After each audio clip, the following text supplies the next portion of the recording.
Let's get started with scrolling. Scrolling is something that you can do with your mouse, of course, by using the scroll wheel, as you can see here. But let's have a look at how to do it without a mouse. So of course you can press your arrow keys to go down in your text. But then what if you want to go to the beginning of a specific line? Well, then you can use the home button, and you can see it will go directly to the beginning of the line, at least from the coding perspective. Now you can press it again, as you can see, then it goes to the actual beginning of the line. It really depends on where you are right now. So let's say I'm here and I want to go to the end of the line, then I would press the end key. And you can find those keys on your keyboard on top of your arrow keys. All right, so end key, you can see I go to the end of the line. Home key, I go to the beginning of the code, so to speak. And once again, then I go to the very beginning of the line.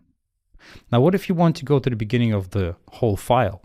Well, then you can press Control and then use your home key. And this will send you directly to the very beginning of your file. Pressing the Control key and the end key will send you to the end of the file. While you're inside of specific code, let's say you are inside of this code here, and you want to move towards the right. You can do so manually with one individual character at a time, but you can also go word by word by pressing the Control key. So pressing Control back will jump you word by word. This doesn't really help with parentheses, but it really helps when you want to go from word to word, but it's significantly faster than pressing the arrow key individually, as you can see here.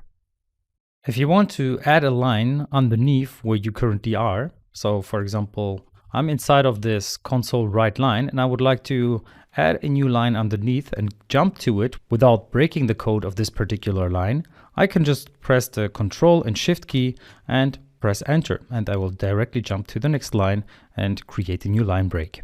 Let's say you want to select a specific code. You can do so by holding the Shift key and then using the arrow keys in order to mark a certain word or a certain code part. What if you want to do it faster? Well, then you can press Control and Shift and you can select complete words or unselect them by pressing the left key while holding the Control and Shift key. And you can also select the current word by pressing Control W. So let me go to write line and then press Control W, and you can see that write line is now highlighted and selected. So when you want to scroll through text, you can of course use your mouse to scroll through text. You can use your home key to go to the beginning of the line, Control Home to go to the beginning of the file, Control End to go to the end of the file, as well as End to go to the end of the current line. And then when you want to move faster through your code, you can just press the Control key while using your arrow keys towards the left or the right.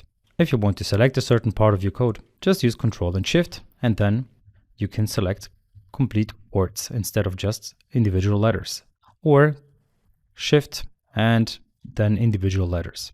And you can unselect them by pressing the left key, select them while pressing the right, and you can select complete lines by holding the Shift key and pressing down. This will then allow you to select bigger parts of the code and unselect them by holding Shift and pressing up. If you want to quickly create a new line underneath the code that you're at, then just press the Control, Shift and Enter key, and you will directly jump to the next line, creating a new line without creating a line break at whatever part of the code you are. So let's say here I'm in write line and I'm clicking the Control, Shift, Enter key, I go to the next line and create a new line. Okay, that was the summary of what you learned in this video. Now, I would really recommend that you try these things yourself. Just make them your second nature by applying them again and again. Just put away your mouse, just take it and put it outside of your screen or towards the edge of your screen so that you don't see it, and try to only use your keyboard for once when developing, and try to really get through everything that you need using your keyboard only.